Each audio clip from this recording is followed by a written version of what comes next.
My name is Wolfgang Koch. I am since a very long time with the German Defense and active for advising the German Ministry of Defense and the procurement agencies. I'm heading a department for sensor data information fusion, and I'm also teaching this subject at the University of Bonn.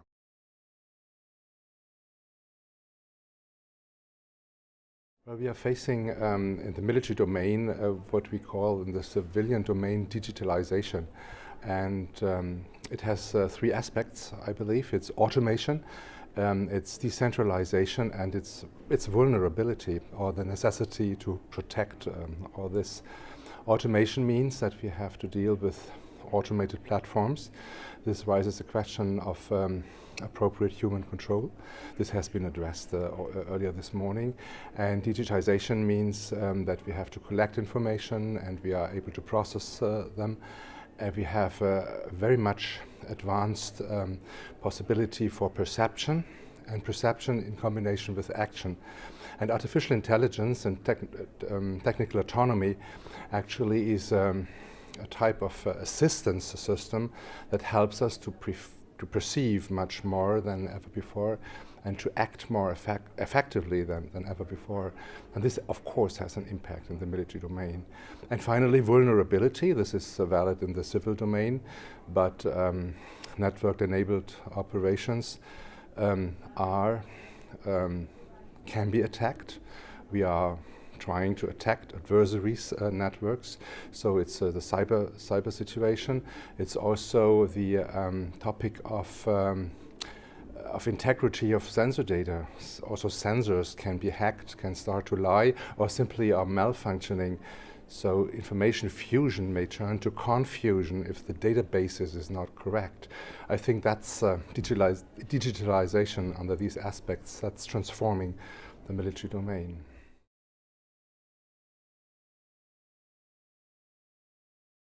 What I like to see happening is an open discussion. What comes into my mind when I was listening to the discussion earlier this morning is that we are very consciously approaching this topic. We are discussing it in a rational manner.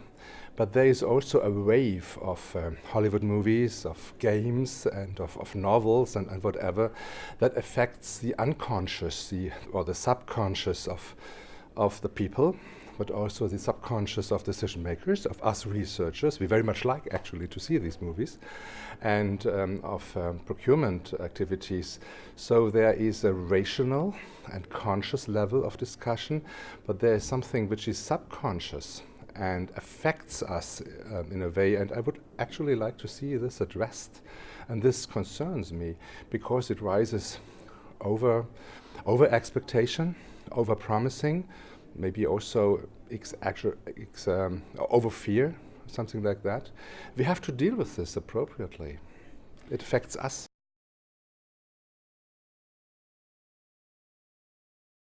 We scientists, I believe. What we are observing now is the ultimate fruit of a very long tendency. I very much liked earlier this morning that this history professor said that it's not so disruptive, perhaps in the end, what we are doing.